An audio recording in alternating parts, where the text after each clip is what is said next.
La mia idea è che si deve rimanere fuori laguna, l'offshore.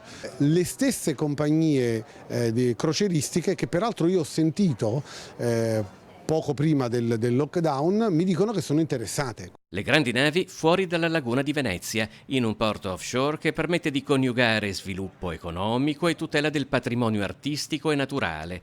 I ministri Costa e D'Incà, assieme a diversi esponenti del Movimento 5 Stelle Veneto, hanno effettuato un sopralluogo lungo i canali di Porto Marghera.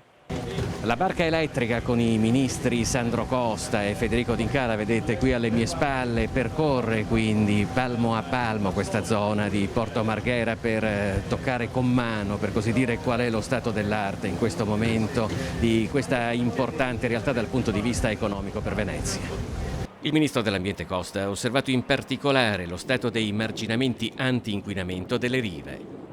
Ancora di più sono convinto che le risorse che abbiamo messo a disposizione per definire e chiudere il progetto e l'esecutività del progetto per vedere i marginamenti terminati sono esiziali, sono fondamentali per il bene della laguna e di tutta Venezia. Per quello che riguarda le bonifiche invece? Abbiamo firmato adesso l'accordo di programma con la Regione Veneto, per cui oggi ci sono le risorse e le bonifiche possono partire. Il rilancio di quest'area è basilare e profondamente legato allo sviluppo economico di Venezia e del suo entroterra.